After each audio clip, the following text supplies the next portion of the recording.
Everyone, welcome to the part 4 of unit first. And इसमें हम करेंगे टेक्सोनॉमिकल कैटेगरीज़ को ही प्रोसीड, जिसमें जो फर्स्ट टेक्सोनॉमिकल कैटेगरी है, ऑब्लिगेट टेक्सोनॉमिकल कैटेगरीज़ है, वो है स्पीशीज़। तो स्पीशीज़ जो है that is the smallest unit. Alright, तो इसमें अब हम क्या क्या पढ़ेंगे। पहले तो आता है स्पीशीज़। ये टर्म किसने कॉइन करी थी? जॉन रे। जॉन है JOHN, जॉन रे। उसके बाद इसकी डेफिनेशन देख लेते हैं। ये नेचुरल पॉपुलेशन होती है ऑफ इंडिविजुअल और ग्रुप ऑफ पॉपुलेशन भी हो सकता है। इंडिविजुअल लेवल पे बात करें तो मान लो हमने पॉपुलेशन ली सिर्फ बफलोज़ की, ठीक है। एंड ग्रुप्स ऑफ पॉपुलेशन में क्या क्या आ जाएंगे? बफलोज़ भी आ जाएंगे, काउस भी आ जाएंगे, हॉर्सेस भी आ जाएंगे, सब आ गए, ठीक है। But when I am talking only about the buffaloes, तो वो किस किस कैरेक्टर में रिजेंबल करती हैं एक दूसरे को? एक तो मॉर्फोलॉजिकल फीचर्स इनके सेम रहेंगे। मॉर्फोलॉजिकल मतलब जितने भी एक्सटर्नल फीचर्स हैं वो सेम रहते हैं, ठीक है। एंड उसके बाद क्या रहेगा same? That is the reproductive character. वो आपस में ब्रीडिंग आराम से कर सकते हैं, so that they can able to interbreed freely. अब यहाँ इंटरब्रीड लिखा है, मतलब इंटरब्रीड कर सकते हैं आपस में। इंटरब्रीड मतलब इसमें इनडायरेक्टली ये मतलब है कि अगर जेनरा सेम है एंड स्पीशीज़ थोड़ी वेरी भी कर रही हैं तो they can interbreed freely. Alright, अब इसमें हम देखेंगे ये जेनेटिकली डिस्टिंक्ट हैं जो स्पीशीज़ होती हैं। एंड सेकेंड थिंग, ये रिप्रोडक्टिवली आइसोलेटेड है।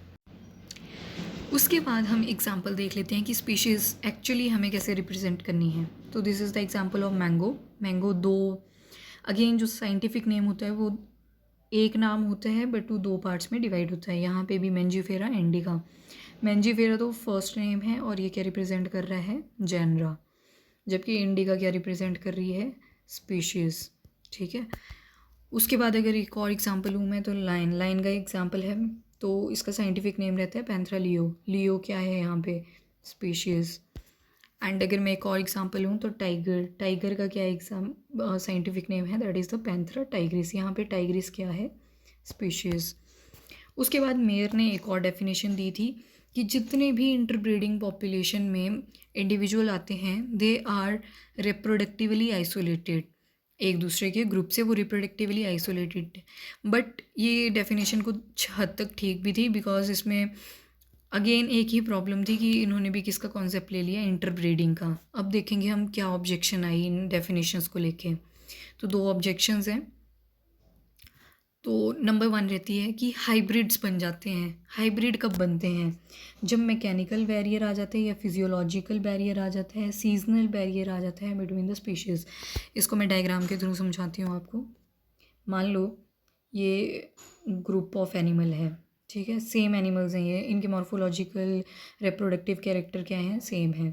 पर कुछ ऐसा हुआ कि यहाँ पे बीच में आ गई माउंटेन। क्या आ गई? माउंटेन। अब यहाँ से कुछ एक इंडिविजुअल थे, वो तो चले गए इस तरफ। मान लो ये थे टोटल 100। अब 100 में से चले गए 20 इस तरफ, तो 80 रह गए इस तरफ, ठीक है। ये तो हो गया मैकेनिकल बैरियर, मतलब कोई माउंटेन वगैरह आ गई, that is the mechanical barrier. उसके बाद आता है फिजियोलॉजिकल बैरियर। अब मान लो अगेन यहाँ पे 100 ऑर्गेनिज्म है हमारे, ये मैकेनिकल बैरियर वैसे ही रहेगा। अब फिजियोलॉजिकल में क्या होगा? मान लो ये 100 में से 50 इस तरफ हो गए, 50 इस तरफ हो गए, और ये मान सकते हैं कि यहाँ मेल ज़्यादा बच गए, यहाँ फीमेल ज़्यादा रहेगी, तो इनकी फंक्शनिंग में डिस्पैरिटी आएगी and this leads to the physiological barrier. उसके बाद एक आता है सीजनल बैरियर। सीजनल बैरियर में क्या हुआ? मान लो इस तरफ था समर, समर है ये, ठीक है। इस तरफ था विंटर। तो अब क्या हुआ? अगर जो समर में ब्रीड कर रहे थे ऑर्गेनिजम्स, जो समर ब्रीडर होते हैं, ये चले गए इस माउंटेन को क्रॉस करके इस वाली साइड, ठीक है। अब मान लो 100 में से अगेन 80 इस तरफ पहुंच गए, तो यहाँ सीज़न में डिस्पैरिटी आ गई, तो this leads to the seasonal barrier, और इस वजह से फिर बनते हैं हाइब्रिड। ये फिर स्पीशीज़, दो स्पीशीज़ जो होती हैं वो आपस में ब्रीडिंग करना शुरू कर देती हैं and this leads to the formation of hybrids.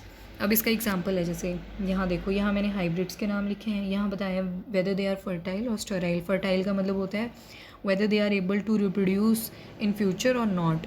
And then यहाँ मेल पेरेंट कौन था, यहाँ फीमेल पेरेंट कौन था? Mule. I think every one is aware about the mule. ये स्टेराइल होती है, बट इनकी जो कमर्शियली, अगर इनकी हम कमर्शियली इनको यूज़ में लें तो दे आर वेरी पावरफुल, ठीक है। म्यूल जो होता है, तो म्यूल जो था बना था, मेल डंकी की रिप्रोडक्शन करवाई थी फीमेल हॉर्स के साथ, ठीक है, तब जाके बना क्या, म्यूल, ठीक है। एंड सेकेंड इज़ द हिनी। हिनी जो है ये भी स्टेराइल है, एंड स्टेराइल है ये, अगेन ये भी रिप्रोड्यूस नहीं कर सकता आगे। और इसमें हमने मेल पेरेंट लिया था हॉर्स और फीमेल पेरेंट लिए थे डोंकी। उसके बाद आता है टाइगन।